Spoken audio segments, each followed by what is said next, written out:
Good morning. I'm Dr. Julie Nelson, and I am a doctor of traditional Chinese medicine here at Chi Integrated Health in Vancouver, BC. So I want to go and talk some more about Crohn's disease, irritable bowel disease versus irritable bowel syndrome. And so in my previous video, I talked a lot about my history and experience with Crohn's disease because it actually is considered a disease.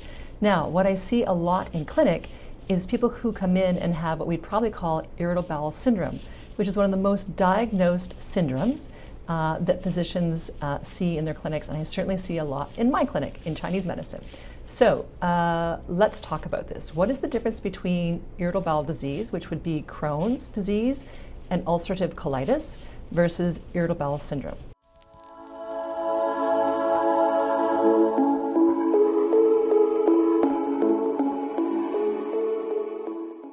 So Crohn's and ulcerative colitis are inflammation and ulceration with Crohn's disease, it's usually in the small intestine, the ileum, where it meets the large intestine.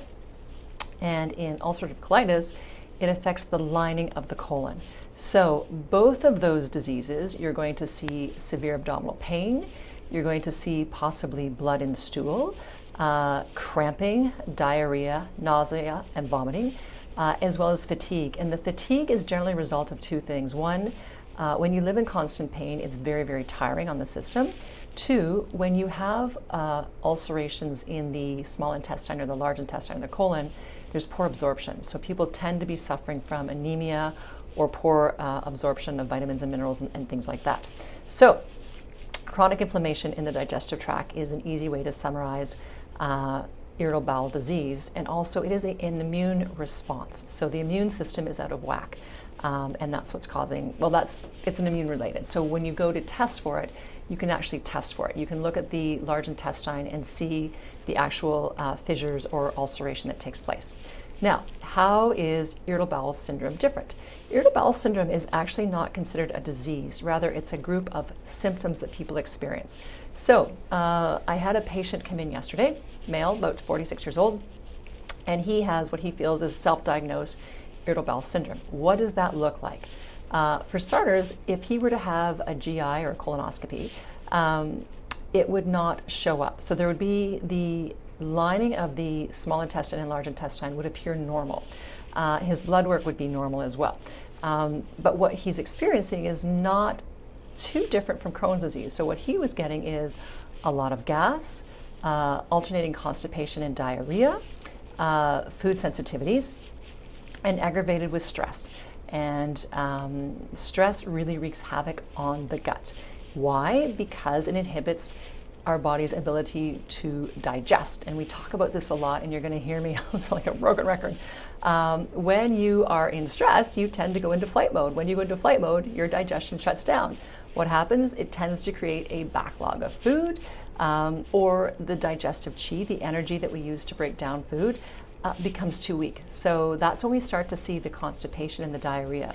The food kind of builds up, and then the spleen is too weak, spleen and stomach too weak to absorb it, and it tends to you have diarrhea. So let's talk about that today, because that is something that people can actually treat really well on their own.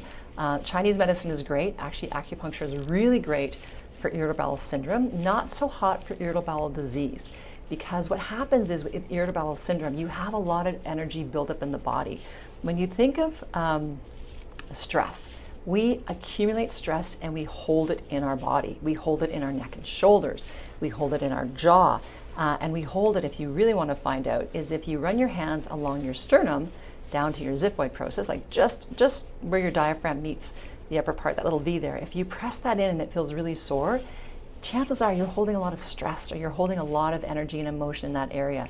That directly impacts your digestion. And so in Chinese medicine, we call that liver qi stagnation, because the energy is building up. It's not circulating through your body. You're not feeling your emotions and letting them go. You tend to be storing them. And so if you think of a balloon that's filling up, that's your gut. It's filling up with this energy. And at some point, it has to go somewhere. So it affects the weakest organ, which is the spleen stomach, which is when we see the syndrome things like a lot of bloating, a lot of gas, a lot of constipation, diarrhea. And so there's no actual fissures or wounds in the intestine. It's just this energy needs to move, and it just tends to expand into our gut. So how do we treat irritable bowel syndrome? Probably one of the, there's lots of ways to treat it, but some of the best ways to treat it are exercise. Energy needs to flow, and we were meant to move. And people that are holding a lot of stress or are carrying a lot of fear and tension, we feel better when we move because that energy can now travel. We can now release it from our bodies. Yoga is amazing. Yoga and breath work are great for moving energy and allowing it to pass through our body. And we tend to feel calmer after we've exercised, especially outside. We feel calmer after we've had yoga. We've had deep breaths. It helps with digestion. And avoiding things like alcohol. So alcohol tends to create a lot of energy in our body. And if you're already under a lot of stress, you already have a lot of energy already inherently in your body. And so adding more is always going to be putting more pressure into a situation that's already got a lot of pressure in it, if that makes sense. So Chinese medicine, what do we do? First thing we do is we say get exercising, move that energy. The second thing, and it tends to work really well, is people put apple cider vinegar or lemon water. So first thing in the morning, because those flavors tend to soothe the liver. And then breath work, mindful meditation, and then we go back to diet. Yes, we're going to talk about diet again. So diet, things to avoid when you have irritable bowel syndrome. Foods that are hard to digest. So again, we go back to anything out of the fridge that is cold, hard, raw, or crunchy. Those are things that you do not want to put into your stomach if you suffer from irritable bowel syndrome. Why? Because you don't have enough digestive qi to break those things down. And those things require a lot of energy to break down, especially carrots, cauliflower, anything you see in a crudité platter, those are things you want to avoid. You want to also check yourself when it comes to smoothies, because cold things first thing in the morning will cause bloating and it'll make it difficult for your body. Now, some people can handle smoothies, and that's great.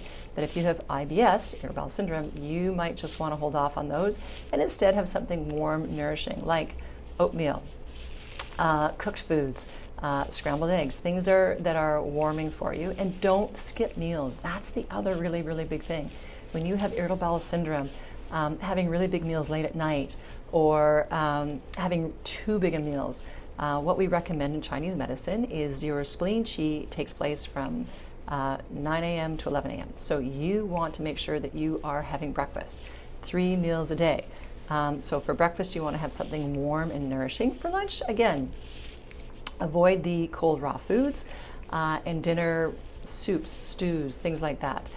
Now, the other thing that we do in Western society that they do not do in Eastern society is ice cold water, right? Chinese people, their culture typically says no to ice cold water, and you see it in Chinese restaurants. That's why they serve you pots of tea. In Western restaurants, we tend to get big, huge glasses of ice water or pop or things that are filled with ice. If you have IBS, ice water is not your friend. What is your friend? Room temperature water, or water that has slices of ginger in it that is warm or that has been steeped, and you can sip it. So avoid cold, avoid raw, avoid crunchy. So that's the diet portion of it. We like exercise. And then the other thing, the real root that causes IBS tends to be stress, fear, exhaustion, overexerting yourself. And so when we are in our heads, if we are obsessive or we are overthinkers or we have jobs that require a lot of mental processing, and what would examples like lawyers, doctors, teachers, like the professions tend to, because they're such heavy thinking jobs, and I'm not saying the other jobs are not heavy thinking, but things where you're sitting at a desk and you're spending a lot of time concentrating and processing, those things weaken digestive qi, and so that you're tired. And so we'll see a lot of that. So people under a lot of stress, have high pressure jobs, those things will impact the gut, because again, you're not resting enough. You're building up a lot of stress in your body. You might not be exercising. And so these things will all contribute to IBS. So when I saw my patient yesterday, we talked about his background. And because a lot of times IBS can be situational, where we're going through a really difficult time. It might be a divorce, it might be a move, it might be the death of a spouse or a parent. And those things we tend to store in our gut. Those feelings we tend to store in our gut. In his case, though, he grew up in an environment that was rather chaotic. His parents fought a lot, and this created a lot of fear and uncertainty for him. And so as a result, he was just always holding that fear and uncertainty. Am I going to be okay? Am I going to lose my job? Am I going to, always that, not in the present, more in the, is it going to be okay? And so for those people, you want to go a step further and looking at some counseling and some resources to help manage that thought process, to switch you out of fear and switch you into more the, it's going to be calm, I'm going to be okay, I'm not going to worry about these things. And so that's really looking at the personal psychology and the belief systems that you have that may be keeping you in that flight mode or keeping you in that period of uncertainty, even though the environment doesn't warrant that. And so those things will wear down the gut as well. And then watch your medications, like your Tylenols, your aspirins, those types of things, because they're hard on the stomach too. So IBS is a much easier syndrome to manage than Crohn's disease, because with Crohn's you actually have actual sores in the lining, and it's very, very painful, and it takes a long time to heal. And once you get into remission, you can stay in remission, which has been my case. And they do say there's no cure for Crohn's and ulcerative colitis, but I have been very successfully living pain-free for probably about a good close to 30 years. So there is hope. If you've got it, there's always hope. If you've got IBS, that's going to be more lifestyle and more eliminating the stressors, the big stressors, and diet and exercise. So always when we're feeling stressed out, exercise is one of the best things to do to relieve that. And exercising in nature, going into the woods, looking at the ocean, things that just bring us to a state of calm. And then if you're in a situation where you're just too wound up, then we say come for acupuncture. This is where we work really well, is in this area, and this is where I do a lot of my work, is come for acupuncture, come for healing touch. Put yourself back into your body, get into a state of calm and peace, and then your body can heal itself. Then things start to settle down. If you have any questions about Crohn's disease or ulcerative colitis or IBS, I welcome your comments and I welcome your feedback, and would recommend that you go to my website, julienelsontcm.com, and you can get my contact information there.